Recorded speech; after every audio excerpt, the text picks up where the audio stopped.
So we have seen what is a group, the group axioms. We went through the algebraic structures and some of the algebraic rules, and the most important thing we went through was the idea of equivalence classes, an equivalence relation, and that induces what we call equivalence classes. So what we are going to do next is study some more generalities, and we also introduce the permutation group, and the claim is that permutation group really encompasses all possible groups that we can have. Okay. So what we are going to do today is actually try to see that how permutation group is the big daddy group of all the groups. But before that, we just prove some more general things about a group. And to motivate, let me just say that what we try to prove is what is called Lagrange's theorem. So we have Lagrange's theorem, which says that if H is a subgroup of G,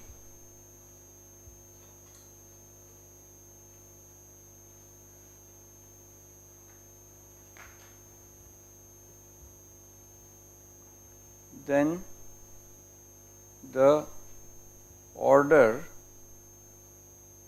H of H is a divisor of G.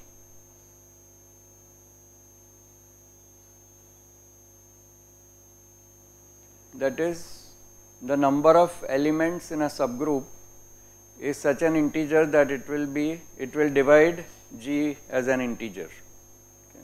Divisor means it won't leave a fraction behind, it will give an integer number. So first we need to also define what is a subgroup. I am not completely sure we went through this, but the idea is rather simple, rather obvious once you state the title of what we are trying to define. A subgroup is a subset H of G such that H is itself by itself closed under the given multiplication, whatever the multiplication of the group is.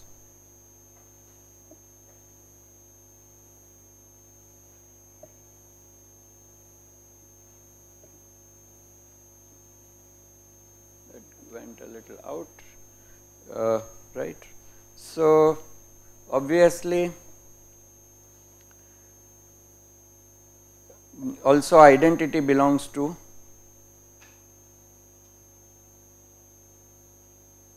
H, then H is called a subset, subgroup of G. So a simple example is, let us say we considered two groups. One was the cyclic group C4. So in C4 we had basically a square which was being rotated by 90 degrees. So here we can see that so this is pi by 2 rotations of a square.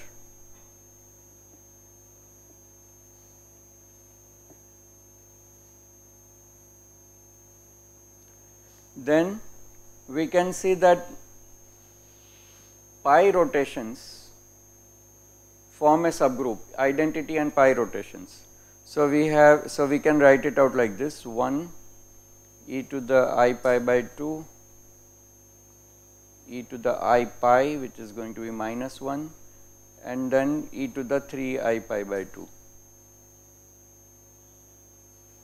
So, this is C4.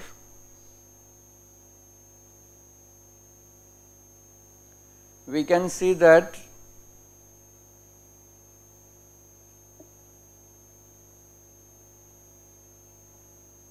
one and e to the I pi is a subgroup, which is actually what we had once called Z2, I think Z2 is just 1 and minus 1 subgroup, is a group in its own right, but is now a subgroup.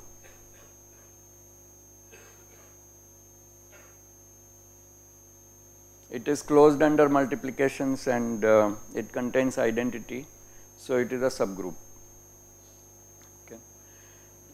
So, this is the basic idea of a subgroup, and one can see that in general if I have a large group, then there will be some subgroup.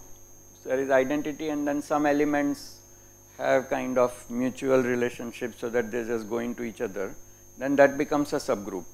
This does not mean that they don't give some non-trivial thing when multiplied with things outside the group, outside that subgroup. But that subgroup kind of talks to each other and can be treated as independent.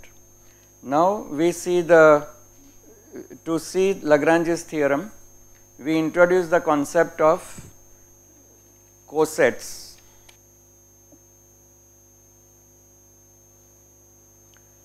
So think of the subgroup H and consider multiplying it on the left by some element G of G.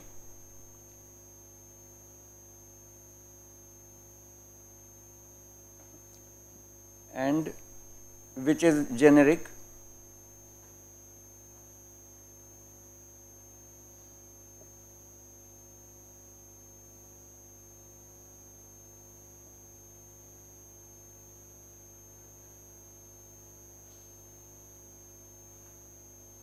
With Hi belonging to H. So we generically write this set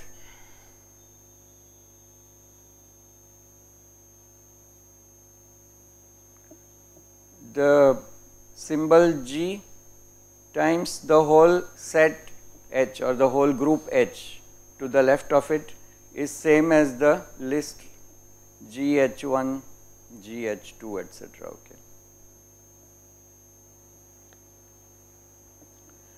Now we see that, so let me draw a picture here.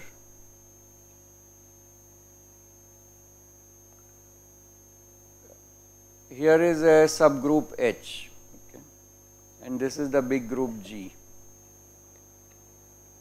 If I take some element G here and start multiplying every element of this by G, then I will produce some other image. Okay, so this will get mapped here, this will get mapped here, something like this.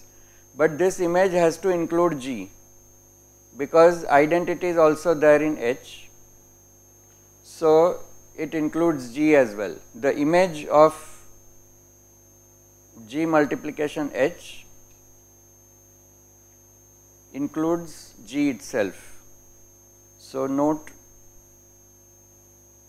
G times H does contain G itself. Now we consider, so now we start doing this with every element in G. Take G1, take G2, take G3, start multiplying everything in H by this. We are going to, after all, the whole thing is finite. So if I take G1, so if I take G1 and if I take G2, so let me draw a fresh picture. Thus if we take G1 and a G2, we get two images of H, and let us try to draw a picture like this, where this is G and there is H, and now G is here, G1. Clearly this will be G1 times H.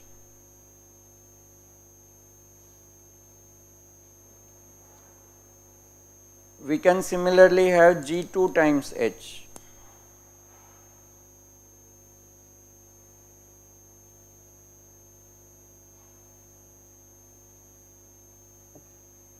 Okay, which is obtained by multiplying every element of H by this G2. Question is, can G1 and these two sets have some overlap? These two images of H we created, can they overlap?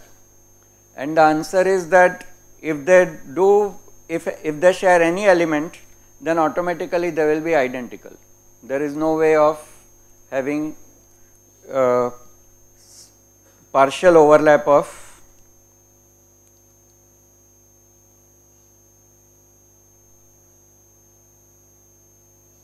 it is impossible to have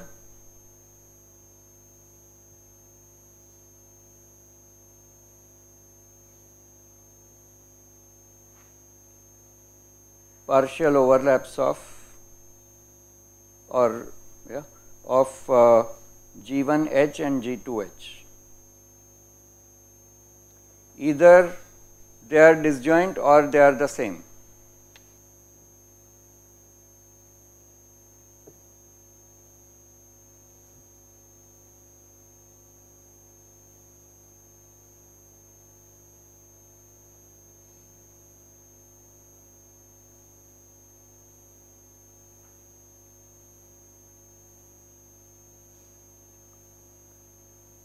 So how do we prove that?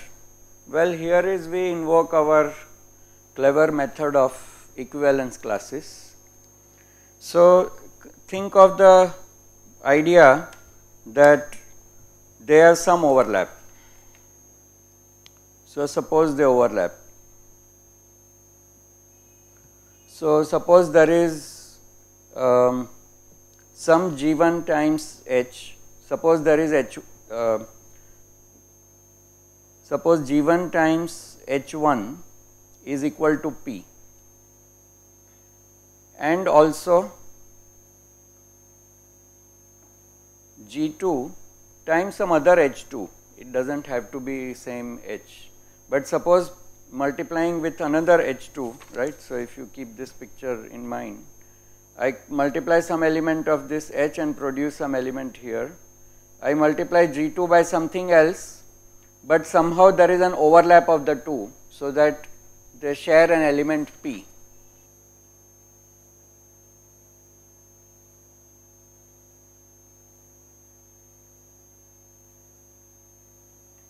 Between G1H and G2H.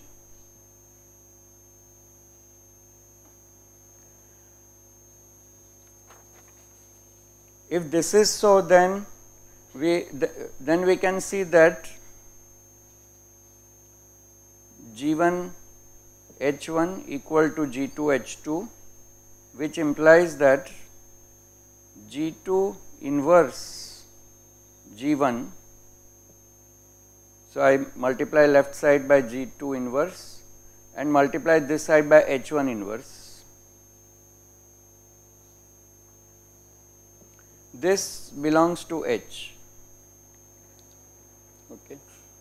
So if the two sets G1H and G2H share a point P, then it must be necessarily true that without any reference to these detailed elements H, G2 inverse G1 must be also in H.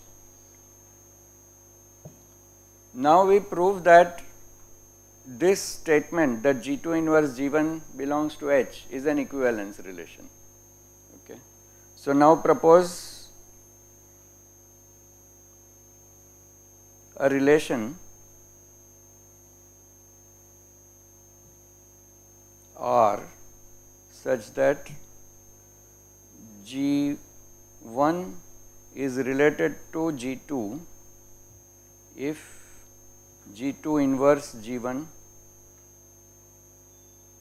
belongs to H.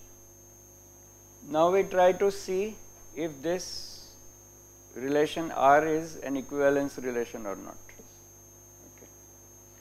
So how do we do that? Check if R is equivalence relation. So what are the things we have to check? One is reflexivity. An element has to be related to itself.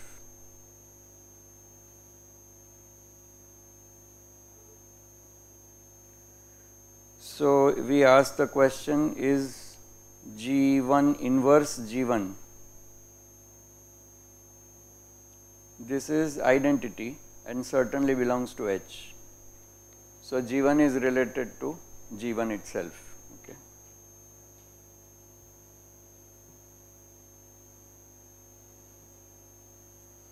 Then number 2, we ask for symmetry.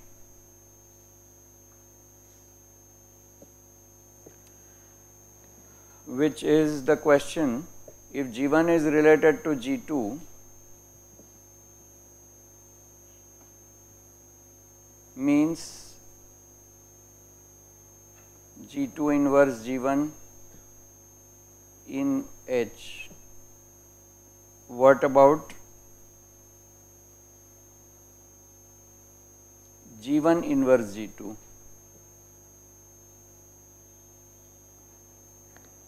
Right, that would mean that the reverse, then G2 is also related to G1. But we already know G2 inverse G1 is equal to some H. So this implies that G2 inverse G1 inverse equal to H inverse also belongs to H. And how do we take inverses of product of two elements? It will be equal to G1 inverse G2, right? It will be the order, I mean it's easy to check that that is what will happen. It will be G1 inverse G2 inverse inverse, but G2 inverse inverse is G2 itself. So this of course belongs to H.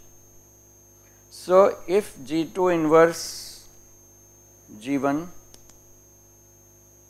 belongs to H, then it also means that G1 inverse G2 belongs to H. That means it's a symmetric relationship. And finally, transitivity.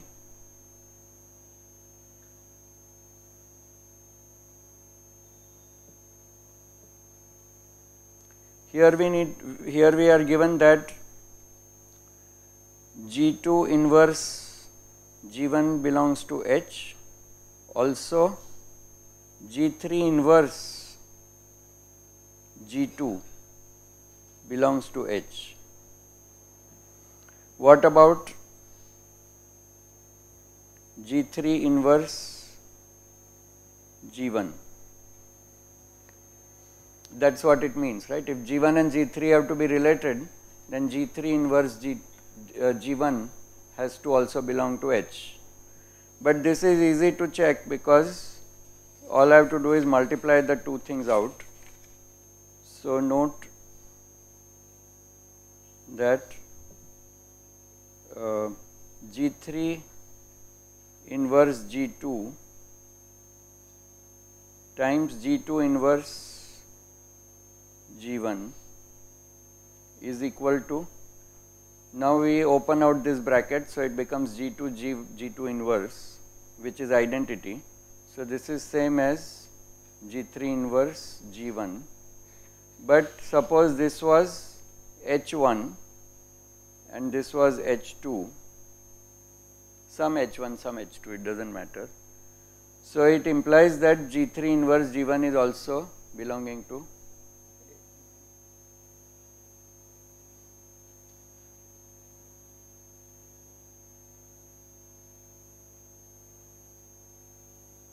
which was the third thing to be checked. So the requirement that G2 inverse G1 belong to H is a relation between G1 and G2, which is an equivalence relation. So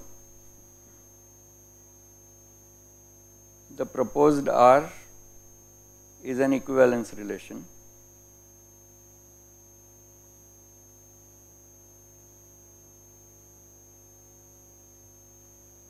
In other words, we have proved the statement that either G1 and G1H and G2H are disjoint or they are the same, because the equivalence relation splits the set into equivalence classes. Thus, G is split up into disjoint subsets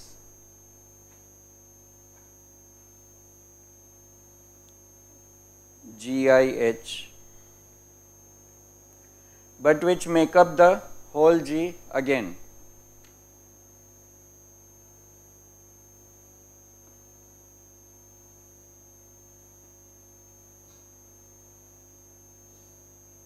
Because that was the property of R, it is an equivalence relation. Every element of the set at least relates to itself, that is the property of R. So, even if it does not relate to anything, it will be a point in the set. So, under equivalence relation you have a disjoint subset of subsets whose union is the whole set. So, you have to recover the whole of G as well. So, these disjoint, so these are all GIH, and the sets GIH are called left cosets.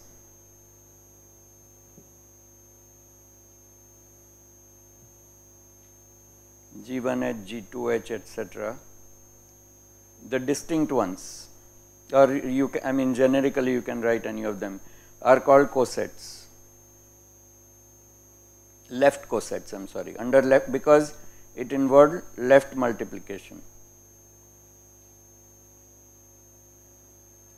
So, if you list out like this every possible G from G, of course there will be some that will be same because of the equivalence relation, but you can write the whole list.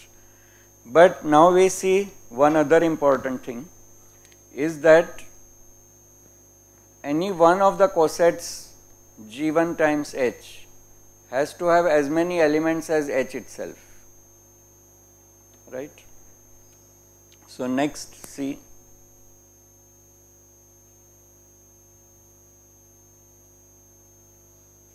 G1H has exactly as many elements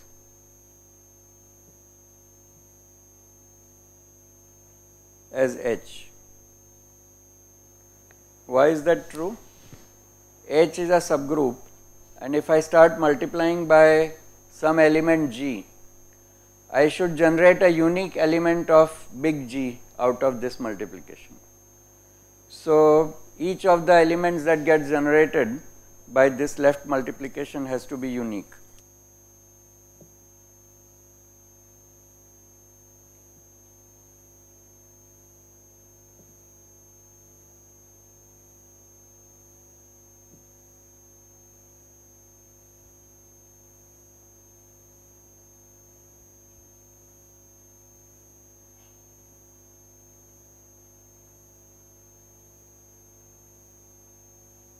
So, the left multiplication of the whole set H generates another copy of H in G with exactly as many elements.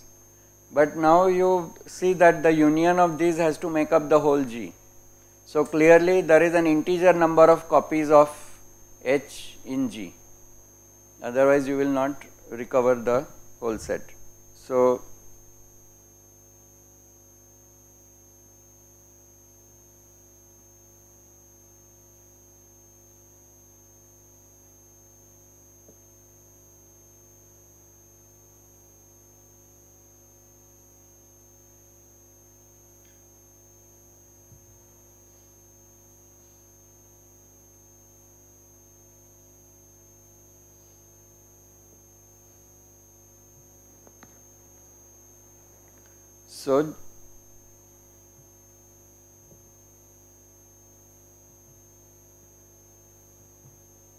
equal to number of cosets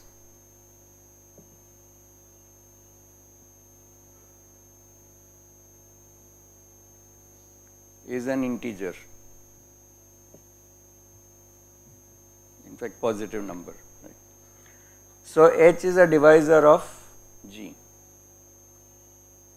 right. So, right, just to repeat, what has happened is, because we have equivalence classes which have to exhaust all of G, but each equivalence class has exactly same size.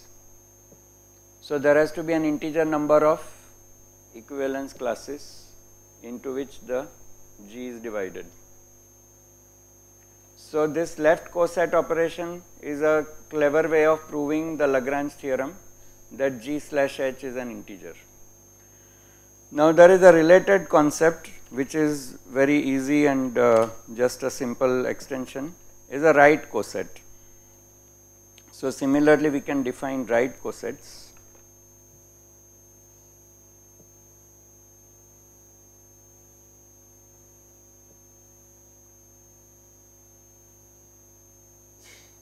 So, this is proof, Lagrange theorem proved. Okay.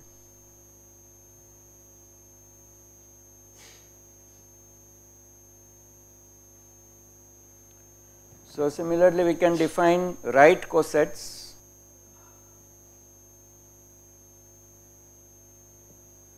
where we take H times G1 multiply by the from right.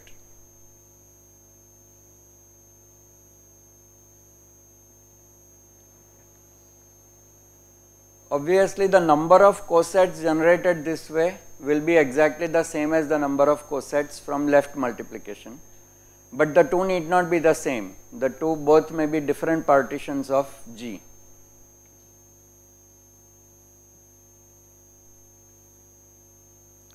The cosets generated can be different.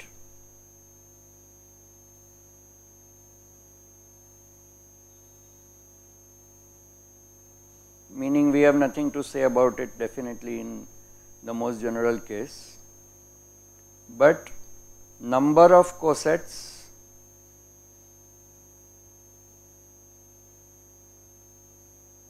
will be same.